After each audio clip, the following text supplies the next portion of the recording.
Bonjour Sabrina. Oui, bonjour Brigitte, merci de m'accueillir. Je vous en prie, merci à vous. Je suis hyper émue de vous avoir parce que je suis quelqu'un qui vous suit énormément. Et je voulais aussi dire bonjour à monsieur Michel Odoul, que je suis fan aussi de ses livres. Et pareil, j'achète ses livres. Mais vous savez que quand on le découvre, on est fan de lui aussi. Hein. Ah ouais, sincèrement, oui. Alors je vais dire quelque chose de vraiment très sincère, Michel Odoul. Je reçois beaucoup d'invités, des gens de qualité, des gens qui ont fait un travail sur eux-mêmes, etc.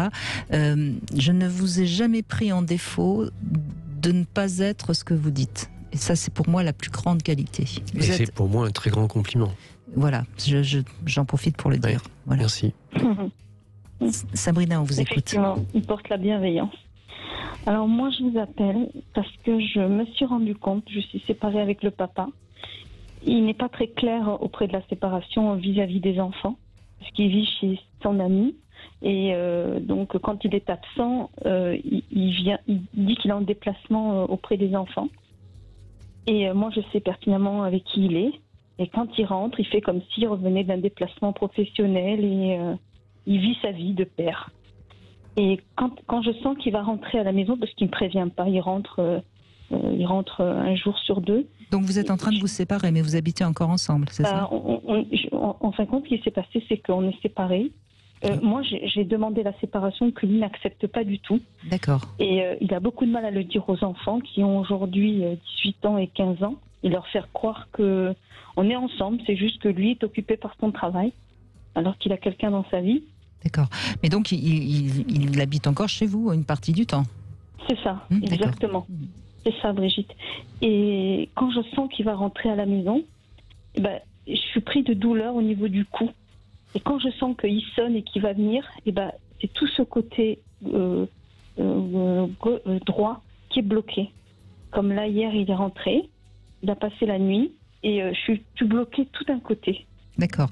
Mais vos enfants, vous leur avez dit ? Moi, je leur ai dit. Ma fille a surpris des messages. Son père en disant que sa fille fabule, que c'est pas ce qu'elle croit. D'accord. Donc les messages ont été très explicites. Mmh. Et voilà. Et je sais pas. Est-ce que vous avez une idée un peu d'où ça peut venir ? On a vu que c'était le côté droit, donc c'est le féminin. Je sais pas, vous écoutiez avant les infos, Sabrina ? Oui. Vous avez entendu le témoignage de Brigitte et ce qu'on a dit sur la nuque, justement ? Oui, ça m'a beaucoup parlé. Moi, en fin de compte, j'ai pas grandi avec ma mère. J'ai grandi avec ma belle-mère. Oui. Et j'ai su à 15 ans que c'était pas ma mère. Pardon, je suis accueillie. Mais je vous en prie, Sabrina. Parce que j'ai été élevée avec une grande différence avec mes demi-frères. Et c'est qu'après, je me suis rendu compte que j'ai été élevée par obligation et pas par amour. Oui. Et votre mère, elle est... J'ai essayé de la retrouver. Je l'ai retrouvée vers l'âge de 24-25 ans. D'accord. Mais c'est elle qui était partie, qui vous avait laissé avec votre père, j'avais c'est ça ? 2 mois, j'avais 2-3 mois, oui. D'accord. Voilà, et j'ai grandi avec une belle-mère qui n'était pas du tout bienveillante vis-à-vis de moi. J'étais plus la boniche qu'autre chose. Voilà, j'étais la bonne à tout faire. Et c'est intéressant parce que, vous voyez, vous avez dit en début de témoignage que vous aviez vos enfants, et moi j'avais entendu que c'était des enfants relativement jeunes, et on voit qu'ils ont 15 ans et 18 ans, c'est des grands maintenant. Oui. Mais je crois que si vous avez envie d'entendre ce que votre corps est en train de vous dire, je crois que vous êtes effectivement dans une phase où vous avez la démonstration que quelque chose au plus profond de vous-même vous dit arrête de t'interdire d'être ce que tu es et d'être une mère et d'être une femme. Il y a quelque chose au fond de vous qui continue à porter cette non-reconnaissance, voire cette castration que vous avez rencontrée quand vous étiez enfant. Dans la situation que vous vivez aujourd'hui, prendre votre place de mère et votre place de femme, c'est peut-être redonner la sienne à ce monsieur, c'est-à-dire expliquez-moi qu'est-ce qui fait que dans une situation telle que vous la décrivez, comme le dit Brigitte, avec des enfants qui sont quand même des enfants déjà grands, leur père continue à venir résider chez vous quand il en a envie? Parce que, docteur, j'ai perdu mon père. Et j'étais en froid avec lui. Et j'ai tellement ce manque de ne pas pu discuter avec lui que je n'aimerais pas reproduire ça en l'absence de mes enfants. Puisque le père me menace en disant que si je le quittais, il partirait loin. Et je ne voudrais pas qu'il y ait ce manque auprès de mes enfants. Oui, mais il existe déjà. Et puis, vous voyez, Donc... Sabrina, c'est important de le comprendre, c'est que par rapport à vos enfants qui sont quand même 15 ans et 18 ans, je suis désolée, Ouais. c'est presque des adultes, vous êtes en train de vous sacrifier. Et encore une fois, quelle est la personne la plus importante? C'est vous. Et c'est parce que vous vous respecterez que vos enfants vous admireront et seront aptes à se respecter plus tard. Et qu'à ce moment-là, peut-être dans leur vie, un autre masculin qui, lui, sera respectable pourra trouver sa place. Mais pour ça, il faut que vous reveniez à ce que vous êtes, c'est-à-dire à la fois une femme et une mère.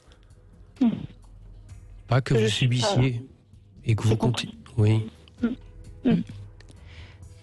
Mais Sabrina, votre réaction, elle est normale. On a tous tendance à vouloir compenser avec nos enfants ce qu'on n'a pas eu nous-mêmes. Vous comprenez? Donc c'est une première réaction qui est, j'allais dire, viscérale. Mais ensuite, il faut se rappeler que d'abord, on doit se respecter soi, on doit avancer pour soi, et forcément après, on fera le mieux pour les autres. Si vous vous sacrifiez pour vos enfants qui ont 15 et 18 ans, ça n'ira pas. Parce que vous voyez bien que l'image de la dégradation du père, ils l'ont déjà de toute façon, puisque vous avez dit qu'ils le savent, ils ont vu, et donc ils ont devant eux un père qui est dans le déni. Donc vous pouvez pas plus le protéger que vous ne le faites, donc vous n'avez pas à avoir de culpabilité par rapport à ça. Je comprends, oui. Je pensais que le problème, il vient plus de moi, en fait. Il faudrait que je m'affirme un peu plus, c'est ça, que je sois... Puisque j'ai été claire avec eux, je suis un peu perdue, là. Bien sûr, Sabrina. Mais déjà...